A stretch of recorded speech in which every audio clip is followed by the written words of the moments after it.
Hi. So, I'm a person who finally, after a very long time, got to escape an abusive household situation permanently, knock on wood, and I went from North Carolina, where it's typically on the warmer side, to moving to the middle of the country, the Midwest, Omaha, Nebraska, where it's very cold. And this little southerner over here survived her first extremely cold winter storm in the middle of winter. I'm talking -20 as the base temperature with a feeling like wind chill of -50. With a two-wheel drive car to boot. Don't worry, I didn't go anywhere. I didn't go anywhere in that snow and ice. No. I did 2 days ago, but it's mostly clear enough to drive very carefully. Now, if you've been here long enough, you might have known that I've spent 3 winters in Toronto, which is a city with a similar climate to here. Here's the difference. I wasn't there by myself. I didn't have to rely so much on driving because I could take the TTC if I wanted to, and I lived with my boyfriend my then boyfriend, who would drive wherever if we needed to go somewhere, which I would rely on him to drive anyways, even during the summer, because I didn't have a car and he had a stick shift. But yes, I survived. Barely. No, I'm just kidding. It wasn't as bad as I expected it to be. I don't know. I mean, it was pretty bad. I mean, it's cold. -20, 25 base temperature at one point, -50 wind chill, and I live in a 370 square foot apartment with this big window right here, so all that cold air is gonna come. And we had lots of snow. I can't remember how much snow, but we had a lot of it, and it's still on the ground. Some of it's melted, but what I'm looking at right now is the patio garden area, so this is gonna be the last to completely melt because 2 large buildings covering it. So I had been in my apartment for 2 weeks before I actually went anywhere. First week was all that snow, so it wasn't as bad. It was cold. It was very cold, but we didn't have the dangerous temperatures until the second week, the weekend mostly. And then we had a tiny break, a tiny heat wave of like 20 degrees, and then it went back down to having the negative chills. I'm someone who doesn't like to spend a lot of money on bills right now, especially because I'm money paranoid and relying mostly on big project checks that came from last year. So I have to be very careful, right? So in my brain, I'm like, I really don't want to be spending the money on a heating bill because I know it's going to be way more expensive than what I've been paying for in the summer since I've been here. So I've been trying so hard not to use the heat, but eventually I had to crack. Especially because maintenance was like, everyone please leave your heat on. Because we don't want pipes to freeze and burst, and then you'll have to pay for that, which is going to be obviously more expensive than like my heating bill.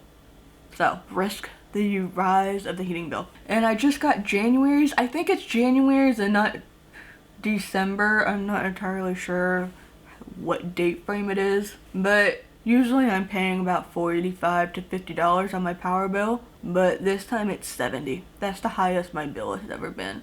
The highest before that was $65 during one of the summer months because I definitely used the air conditioning more when somebody else would be over here. Listen, I'm willing to risk it for myself, but I don't want to make others uncomfortable. So yeah, when you spend 3 winters in Toronto and you're splitting the power bill with other people, and you get somebody who's much taller than you to cuddle with you and what have you, it's not as bad dealing with that kind of winter when you're by yourself with 2 small cats who don't give you a lot of warmth, just a lot of soft to cuddle with. It's not the best. It's not the best. But we got through it. And it was a lot of keeping the blinds closed, hoping that that would do something. I did spend a lot of time in bed. I definitely bundled up. I'm someone who doesn't like to wear a lot of clothes, but I definitely got some warm socks, wore a sweater, sometimes 2, layered up, pants on. Sometimes I went into the community room and the laundry room because the heat is always on there. Someone did just give me an electric blanket from my Amazon wishlist, which thank you. It's currently still in the box, and that's what this camera's standing on right now. One thing that I was worried about, especially coming to Omaha, is one, I just realized that my car is a 2-wheel drive, not a 4-wheel or an all-wheel. So 2-wheel drives are not really the best for driving in snow and ice. You can get like heavy bags of cat litter or rock salt, stuff like that, and then put it in the back seat or like in a trunk or something. I have an SUV, so you can put it in there and that kind of helps. So I didn't drive anywhere, so when I was running low on groceries, I got worried. I could deliver, I know that, but I got really worried about ordering delivery and making somebody drive in the snow. Like, even if it's people who are used to this. But once it got to the really like negative 25, 50 temperatures, I was like, I really don't want to have anybody driving around in that mess and then having to come deliver up the stairs, you know, outside where there's ice. Thankfully, a weekend, a friend came up and helped me clear off my car because I was struggling to get that done. Carpal tunnel syndrome wrist, and I just got so scared that I was gonna like break a window. Cause he works in maintenance, he does this stuff for a living, so let him take care of that. He also brought me a little bit of food, so that helped a lot. And then eventually, once we had that heat wave break for 2 days, I ordered delivery for groceries, so that helped. And then finally, about a week later, I started to leave. Today is Wednesday, so Monday I went on my way to just go to Target, and I was gonna stay around here so it wasn't gonna be as bad. So going downtown to Midtown, just staying on one road on Dodge, the busiest road of them all, helped a little bit. Plus my hearing aids broke again. That's a vent for another day. So I had to go get these fixed, and I have to change the plates on my car, so I need to the title hasn't arrived yet. It's supposed to tomorrow, so hopefully we'll get that done. So, like, I need to hurry up and get all this stuff done before February. The title's supposed to come tomorrow, so I'm gonna try to go on Friday morning and see about that. I did have a little bit of trouble getting out of my parking spot because although most of the parking lot is cleared, underneath my car is still like a big patch of ice. Now it's probably melted some, because thankfully since Sunday we are back in normal temperatures, like 30s above freezing, but it's gonna take a minute obviously to get all this stuff melted. So I'm trying to back out and it just wouldn't go, and there's a little light on my dash that is telling me, hey, you're slipping around, you know? So I got worried that I wasn't gonna be able to get out, and I went back outside and started smashing the ice, worried that people were gonna like come outside and judge me because North Carolina plate on my car, people are gonna be like, that person from the South.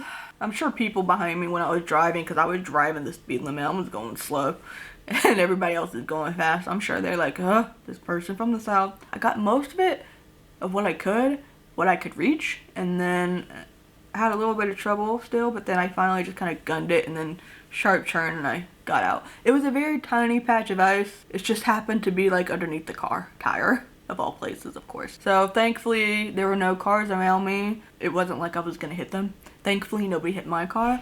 And as I started making my way back home, I saw how the sidewalks were. I saw how all the cars that have street parking were, and I understood why I'd pay an extra $55 a month tackled onto my rent for gated parking. Oh boy, because some of those cars aren't gonna get out anytime soon, because it's like half covering the car. I don't know how I cannot even begin to imagine how I would get out of something like that. I can't. So as much as I hate paying another $55 a month for gated parking, I understand it now. I mean, I understood it anyways because I live in an area of town where one side is like the good side and then the other side is like the bad side, and things happen on the other side. You know what's funny? I went out when my friend was here helping me with my car. Which started, by the way, it started every single time, so I didn't have to worry about that, and my tires are fine. Yay. I went and bundled up outside. I was expecting to be like crying or whatever because it was like negative 35 or something, or was it negative 15? I can't remember, somewhere around those lines. It wasn't too bad. I mean, I was layered. The only parts of me that were still very cold were my butt, because I only had like one pair of pants, but the lower half of my legs were covered because I had like long socks on. So my butt was cold because I only had underwear on to layer with. And then my face. Because I don't have a scarf. I don't like scarves. They're very itchy. But yeah, so now it's supposed to be regular winter temperatures of 30s, above freezing. You know, might obviously get a little colder during the night hours. The snow will ever so slowly start to melt. And then I'll feel a little bit more comfortable like driving around more areas. I want to start making a little trek downtown because I want to go to the library. In case you didn't know, I have a book channel, so I wanted to, you know, get some more books, even though I just bought some. Which, if you are curious, there is a new video uploaded on my book channel yesterday. I opened some mystery books, so it all does make me wish that I had a 4-wheel drive and not a 2-wheel. Guess I didn't realize somehow that I only have a 2-wheel. But I also wasn't gonna leave my house anyway, even if I did have a 4-wheel. But on the off chance that I do have to go somewhere, because I did have a scare with the cats, and then it was gonna be like, well, how am I gonna get to the vet? I guess I could Uber. So with that all being said, I guess if anybody has any advice, because I'm not getting a new car. Toyota did email me and ask to buy my car, but I'm not gonna do that. I'm not gonna go through that again. I already traded cars before. I don't want to do that again. That's more money. Let me know if there's any tips, I guess, besides the heavy cat litter bags or rock salts in the bag. Other than that, I'm just probably gonna wait forever and order delivery. You know how much it costs to order cat litter and cat treats and cat food? $50. Because tip stuff, obviously. I'm gonna tip, but damn. So yeah, this little southerner did not get her butt completely kicked by extremely dangerous temperatures in the Midwest. I just, whined a little bit. It was cold. Now I can test out this electric blanket for next time. Oh, also, winter shoes, let me know for people who have pain in their foot a lot, especially. I need winter shoe, winter boot recommendations, because the ones that I have now, I bought them for when I was going to Toronto last year, and they're fine, but they hurt. They hurt my pinky toes so much. My friend tried to break them in for me, but it still hurts at my toes. Otherwise, they're fine, so I don't know if there's a way to make it less painful with those shoes, or if I need to get different ones. But I don't really know what's good, so let me know. And that's essentially the end of my random video about the weather, but I figured y'all want some more updates about my life now that I've finally moved out of a hellhole and in here, in this very messy box of an apartment. You don't have to see it. You don't have to see it. But yeah, let me know your lovely winter tips, other than hibernating forever. And if you are someone like me who grew up in southern states, for me it was Georgia and North Carolina, let me know how you're doing, because I've seen some people from Florida and Tennessee around here, and I just want to be like, you too, huh? Alright, if you made it this far, thanks for watching. If you would like to support the work that I do have a Patreon page, so for extra and exclusive content. Yeah, for a certain amount of money every month, just depending, you get more, you get less, and you get to support my work and my livelihood, so that's always very much appreciated. There's also a super thanks down here, YouTube's tip jar, so if you don't want to do the monthly commitment, you have this. This gives me money for groceries to be delivered. Thank you for taking the time out of your day to watch this video. I very much appreciate it. Be sure to subscribe here and the book channel if you have not yet. And I will see you later. Bye.